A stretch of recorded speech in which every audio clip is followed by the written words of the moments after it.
All right, everybody, thank you so much for taking time to come to this talk. We hope you have a good time. My name is Avinash Srinivasan. I'm an associate professor in the cyber science department at the U.S. Naval Academy. And I'm Commander Brien Croteau. I'm also at the U.S. Naval Academy in the cyber science department.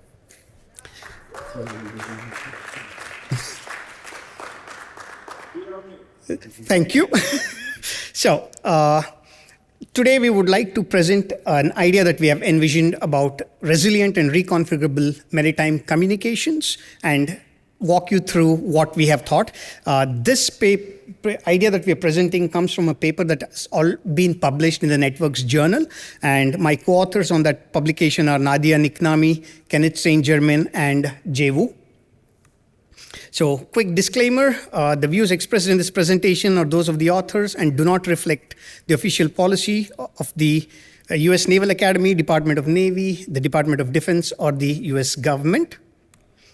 So, our quick presentation agenda, we'll start with some background and motivation, move into maritime communication challenges, then talk about the unified framework that we propose, present a carrier strike group-based use case, and give some performance insights. The broad research questions that we are trying to address in this work is it realistic to integrate software-defined radios and networks into existing SATCOM infrastructure that exists on ships? And is it feasible and operationally practical? Can it give any kind of relief by enhancing the performance, the resilience of maritime communications? So, it is very clear that efficient, effective, and secure maritime communications is vital for global trade and defense of any nation, and it's a global concept. So there has been significant modernization with IoTs and unmanned platforms. There is a new term that's been coined. I'm sure most of you have heard of it. It's called Internet of Ships. So yeah, it's a newer term, but it's there. So while there is significant modernization and continued efforts, there is also this problem that these modernization efforts make newer vulnerabilities, making bigger attack surfaces and newer attack vectors that are unknown to us. So the idea is, if there is these legacy systems on one hand with significant challenges and interoperability problems, and other hand, we have significant data demands with increasing IoT kind of components and like the other needs for data consumption. So we are at odds in terms of like, we want high bandwidth, but on the other hand, we have these contested legacy components that cannot meet the requirements of the bandwidth expectations. Sure. This slide shows some of the maritime environment. It's a unique environment made up of vessels, ships, surface vessels, and it goes over many different communication ranges and systems, low frequency all the way up to gigahertz SATCOM. And it covers many different application areas for that, for navigation, cargo, any other information-based systems is a broader way of where things are. There's significant challenges that go into maritime comms and how they work. Once you get offshore or you get out of sight and line of sight, things like VHF and Wi-Fi don't work anymore. We can use SATCOMs, but the ones that are way up high, the geosynchronous ones, have long latency, the communication links between them. And as Avinash mentioned, this new Internet of Ships and the new things that we're bringing have research, bandwidth constraints that are adding to it. So we want to increase all of those things, and that's part of this proposal. Okay. There are also, we've heard talks on the rest of DEF CON talking about these. These are a few examples of some vulnerabilities that are known in maritime systems. AIS doesn't have any built-in authentication that lets people inject phase targets or positions or spoof things on that. GPS can be spoofed or jammed, and if you rely on those methods for that, it can drag your ship off course. VSAT, we heard another talk on that. It's a default. They have weak security or systems on that, and often use default credentials and other encrypted links that are come out of the box. ECDIS is the plotting software that is inside the bridge, and sometimes it gets updated via IT networks and systems on bricks and that has been a traditional entry point into the bridge systems as ways of a vector of entry for it. So, everybody, I'm sure, is aware of software-defined networks. For just clarity, wanted to give like a high-level view. So software-defined networks, to kind of get a perspective, it's exactly opposite of traditional radios, which are fixed hardware functionalities. It's hardware-specific modulations, hardware-specific protocols, and you have to revert to manual or preset frequencies for tuning. There is no other options. There's no dynamic reconfiguration capabilities. If you want to upgrade, it requires absolutely creating new hardware, like custom hardware that will meet those requirements. All of these things are addressed by software-defined radios because it is a paradigm shift from all the signal processing happening on hardware to now moving on to the software. So there is that agility and flexibility, reconfiguration capability, and programming from a single board that can take care of multiple roles. So we will get to a little more details of that in a few minutes. So the most important thing is the core functions like modulation, filtering, and decoding that would typically happen on hardware radios now happen on the software platform. So it can be run on general purpose CPUs, or it could also run on lower level hardware like FPGAs, which are more programmable. So the core SDR advantages. So operational efficiency is achieved through radio configurations that enable software-based upgrades without hardware replacements. It enables cost savings, future-proofing. So in the future, if you have to make some changes, it's as simple as updating your firmware or your protocols that you support from your software front end. It provides rapid prototyping of new capabilities, which is very critical when you want to test newer functions that you want to implement. Network agility and flexibility are achieved through protocol diversity, enabling multiple waveforms and standards on a single platform. It provides operational flexibility, allowing for rapid reconfiguration. And this reconfiguration is kind of very flexible, meaning the reconfiguration happens based on mission or environmental awareness or changes that you are sensing. Performance optimization is achieved through real-time adaptability via dynamic frequency tuning and adaptive modulation or coding. Again, this adaptive can happen based on your mission requirements or environmental factors that impact them. Security and resilience, you can achieve it through frequency hopping, spread spectrum. You can use LPI, LPD, which is basically low probability interception and deception. And with this comes the ability to deploy new secure waveforms. If you detect something is happening, you can switch your waveform so that you can keep it secure for as long as possible. In summary, I would like to kind of put this in perspective. What SDRs do is reduce the physical hardware footprint by consolidating multiple single-purpose radios into a single reconfigurable, programmable software platform. So instead of having a rack of big radios, you can do it with one or two custom. It doesn't have to be like commercial. Of course, for Navy purposes, it would not be something that's commercially off the shelf. It'll be custom-made platforms. So think of it, a Navy ship, it's deployed. It may not come ashore for like years, maybe, at least several months. Now your radio goes bad. You have to carry backup. You have to carry backup for every single purpose radio that you have on board. With software-based radios, all you have to do is take a couple of these custom boards that go with you. So it reduces the footprint, which is extremely critical for constrained operational environments like submarines or unmanned platforms where real estate is very, very restricted. So I'm going to talk about software-defined networks, right? And so this is not a new concept, but it's an idea where it makes the network smarter, easier to manage, and adaptable by shifting the control out of, instead of network hardware like switches or routers and things, it goes into software. It decouples the control plane from the data plane. And that allows centralized programmable control of how the packets go around from that, and it simplifies and automates complex configurations. The same topics has the same advantages. We'll talk about it differently. Operational efficiency and SDNs is achieved by centralized control. A single programmable controller is at the heart of everything that increases the efficiency. It allows you to automatically provision, monitor, and troubleshoot the whole network. Its network agility and flexibility is happening because you can make routing and policies and configuration that can be rapidly adaptive via software, and allows you to develop changes without having to change out the hardware. You can make big changes to the unit. Performance optimization is handled by dynamic bandwidth allocation, and you can prioritize traffic that you need to go ahead of routine traffic. And security and resilience is increased by having multiple isolated virtual networks, and that allows for consistent centralized policy enforcement, so you can have rules of who can talk to who and when, if bad actors get on your network, that you can squash them. So now we come to the heart of what we are envisioning, what we propose as a possible solution.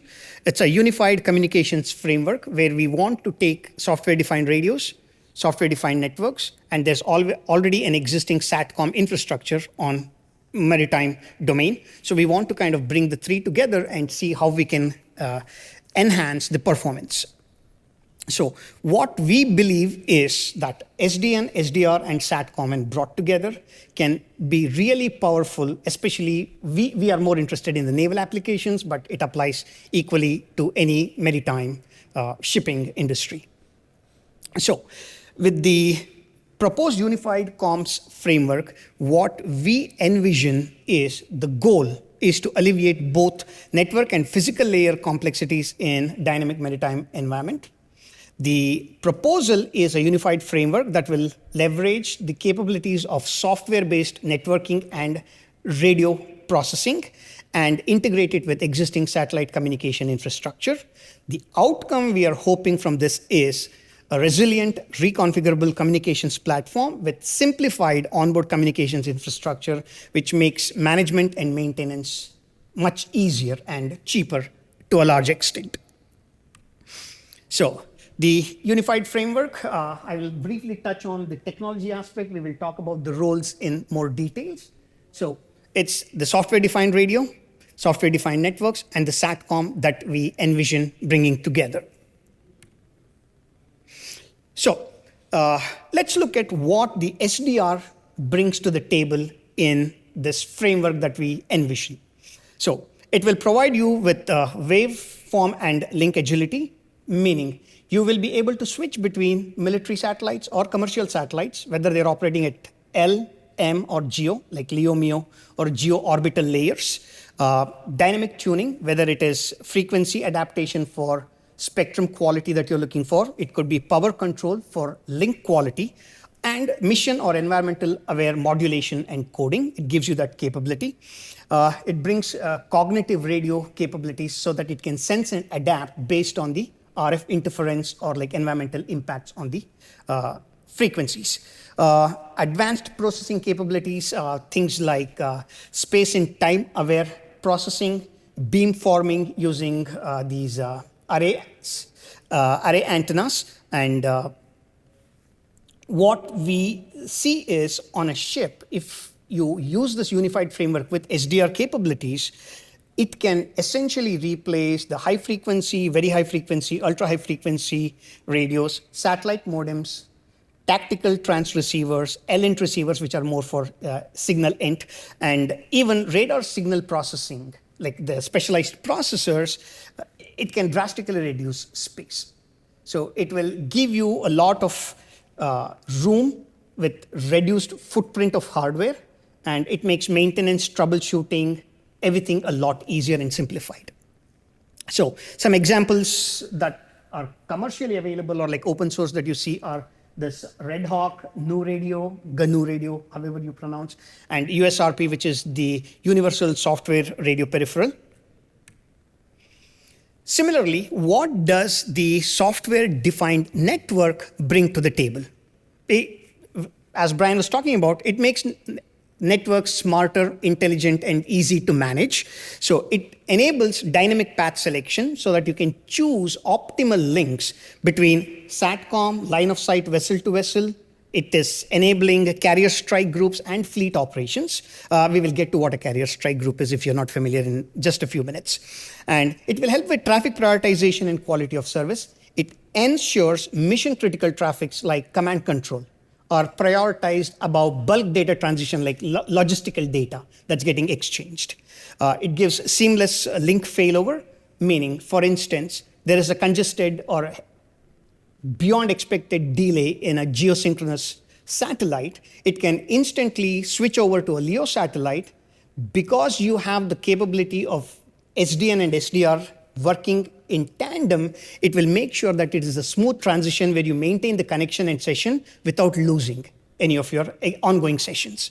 Undoubtedly, it gives you fleet-wide visibility because it's centralized monitoring through the SDN controller. So you will be able to see all the performance, bandwidth utilization, latencies across vessels or across fleet, even depending on how you implement your SDN controller with multiple and hierarchical master controller on the top. Network segmentation is a critical example, and Brien briefly touched on this. It isolates operational traffic from unclassified or administrative traffic. So like we want to be able to provide that. And of course, it's a more complex topic than we can talk about. So some SDN controllers that are very popular are the Open Network Operating System, Open Daylight, or it could be even like a custom Navy implementation for its vessels and or carrier strike groups. So. Good. As promised, those that might not be familiar with what a Navy carrier strike group or hadn't done it in prono in a while, this is what it looks like. So it's based around a naval carrier, and it's a power projection unit. So when the flag goes up, the president asks, "Where are my carriers?" And this is an example of what it is. It's usually made up of one big ship in the middle, and then surrounded by 3 or 4 other smaller surface ships, and it can contain submarines, as shown for that. It's a mobile unit where it goes from that. This is what the infrastructure looks like currently, right? The smaller ships, every unit has its own pipe to go up to SATCOM, military SATCOM connections. It typically is the smaller surface vessels have a narrower bandwidth, the thin lines for that, typically in the range of 200 to 500 kilobits per second. Whereas the carrier has a wider pipe and has higher capacity length, somewhere in the neighborhood of 4 to 8 megabits per second. So, within the scope of this carrier strike group, the unified comms network that we are envisioning, how would it benefit? So the SDN in the carrier strike group will make sure none of the smaller ships actually make use of their own satellite connections. It will try to find a path somehow and get it to the carrier. The carrier will then process the request. If it has previously been requested and cached, which we will touch again towards the end, if somebody has already requested, it has been cached, it can be served locally without having to re-request and consume satellite bandwidth. If it has not been, the carrier has a bigger data pipe. So it should be able to, when we say bigger data pipe, it's relative to the smaller ones. We are still talking about 4 to 8 megabits per second kind of satellite connections. Well, there can be multiple connections, but like typical connection on a carrier would be around 4 to 8 megabits per second. So the carrier is essentially sharing its huge data pipe with the entire carrier strike group. So performance gains, we would like to emphasize that it's in theory because we have not done implementation, which is what we will talk about in our future work when we get there. So the performance gains that we are seeing is that it avoids high latency SATCOM when it's doing inter-carrier strike group communications. The utilization of SDN and SDR within this helps you use low latency links when you're trying to get critical information between the vessels. And you can also kind of balance because of dynamic path selection driven by software-defined radios. You should be able to choose a path that meets your expectations. So you can easily plan what you want to commit and how much you want to commit.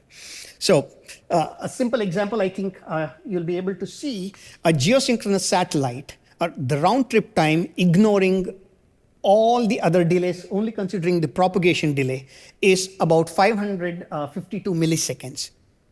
If I were to kind of change this and have a smaller vessel reach to the bigger vessel, the round trip time we are looking at is approximately 0.17 milliseconds. That is like almost 100% like better, like 99 point some stuff.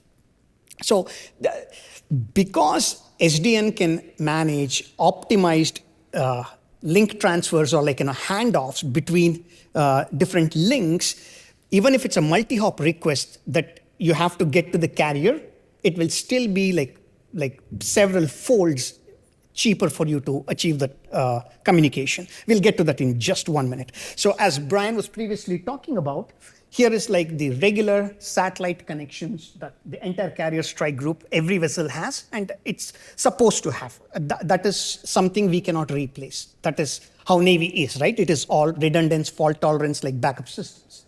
So now we move on to a section where we look at establishing vehicle to vehicle, like or vessel to vessel physical connections. Everything that is within line of sight will have a physical connection. Line of sight, we are kind of limiting it to about, let us say 25 kilometers, 30 kilometers in the carrier strike group. So now, at some point, if cruiser 1 wants to communicate with cruiser 2, top and bottom, they are beyond their line of sight. But SDN can identify a path between the two and help them communicate with a 2-hop.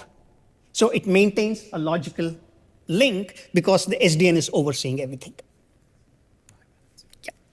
So now we also, again, as I said, the Navy is all about redundance, fault tolerance. That's basically the military, how it operates. So we also have every vessel maintain one connection, a physical direct connection with the carrier, because they are all expected to be within the line of sight of the carrier. There are situations where they may not be. Here is something that we are demonstrating. Submarine 1 wants to talk to submarine 2. If you were to go back to the previous slide, it could go through multiple of these vessels and still get to submarine 2.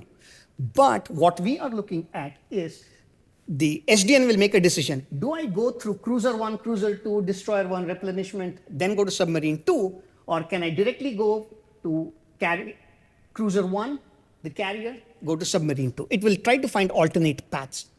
If carrier is busy, those links are not available, it will find something alternate. So it provides a logical connection between the two submarines with multi-hops. So one of the critical advantages we wanted to highlight is because the carrier has like heavier, bigger data pipes, and it is used as the hub for making all the requests, every request once made can be cached locally and can be kind of dished out whenever a nearer vessel wants the same information. This is typical when you're trying to request situational information, situational reports, weather reports, whatever you're looking at. So it does dramatically impact the cost. The cost savings can be in several folds. So, Brien. Okay, and we talked about the ICS vulnerabilities, so let's assume that if we implement this framework, how could they be mitigated somewhat? So if we take the AIS data and we filter it through our SDN and we can apply some policies, we might be able to determine some bad actors, so some people doing things that aren't physically possible, and we could filter that out before it reaches the bridge repeaters to that. GPS is similarly, if we can look at the SDR and use that as the mechanism for it, it could signal validation, it can use multiple sensors coming together and still relying on a single GPS signal, less likely to be jammed or spoof. And if we integrate the VSAT into the whole SDN, it would come with it more management encryption as it goes into that, session authentications into that. And even ECDIS, if we use the network segmentation, we can have the data network and how the ECDIS gets upgraded and how it gets its charts pushed. That would be a separate network than what the rest of the ship would, so it can provide some layer of differentiation and make it harder to reach the critical network for that. So, in conclusion, like we know, maritime communications is definitely suffering from performance and security limitations. It's a significant impact. So what we are hoping is it can be alleviated by using the proposed unified framework. It's going to be very difficult. It's going to be like a 10-year program for the Navy to kind of move in this direction. But we are hopeful that it's a starting point. At least commercial industries can move in this direction, because this will enable smarter, data-driven kind of communications infrastructure. So it is not very rigid, where it's like very heavy hardware footprint in constrained operating spaces. And the significance that we've shown in improvements is only theoretical. So our future work is in phase 1. We want to do some kind of simulation-based evaluations of what it's going to give us. And based on the results and how encouraged we are and what some agencies feel like if they want to fund the research further, to build a prototype test bed that can evaluate if there are actual gains. This is the actual paper that has been published. So this, I think, slides will be available on DEF CON if you have any things you want to ask. And in conclusion, we want to thank you for taking your time to come listen to us, present our idea. And we are happy to take questions outside. Thank you. Thank you.